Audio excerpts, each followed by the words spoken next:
Assalamualaikum warahmatullahi wabarakatuh. Saya Windia Sriani dari kelas X5I. Di sini saya akan menjelaskan materi yang berkaitan dengan analisis investasi. Ada dua pembahasan yang saya akan bahas di sini. Yang pertama itu memahami analisis investasi dan jenis-jenis analisis investasi. Baiklah, kita akan memasuki pembahasan pertama, yaitu memahami analisis investasi. Dalam pembahasan ini kita akan mengetahui apa itu analisis investasi. Secara harfiah, metode analisis investasi berkaitan dengan kegiatan riset dan mengevaluasi sekuritas. Lebih lanjut, analisis investasi bertujuan untuk memprediksi kinerja suatu saham industri di masa depan. Selanjutnya, tujuan dari analisis investasi.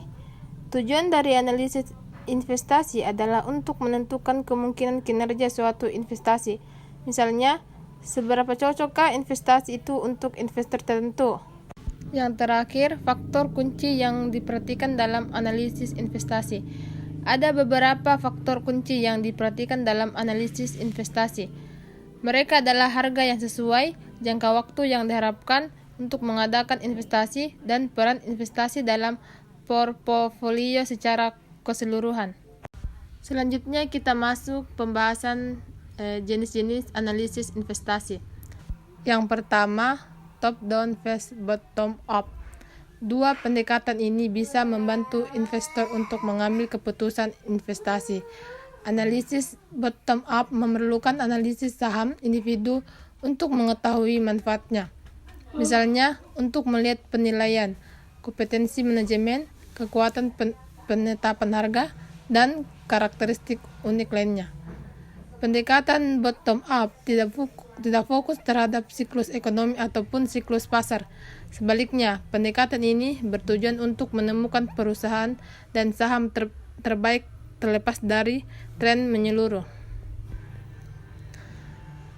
Sedangkan dalam pendekatan top down, investor dapat mengevaluasi berbagai sektor. Investor juga dapat menyimpulkan bahwa mungkin saja sektor keuangan akan bekerja lebih baik dibandingkan dengan sektor industri. Akibatnya, investor akan membuat portofolio yang lebih mengutamakan dan fokus di sektor keuangan dibandingkan dengan industri. Terakhir, saatnya investor mencari saham terbaik di sektor keuangan. Yang kedua, fundamental versus technical analysis.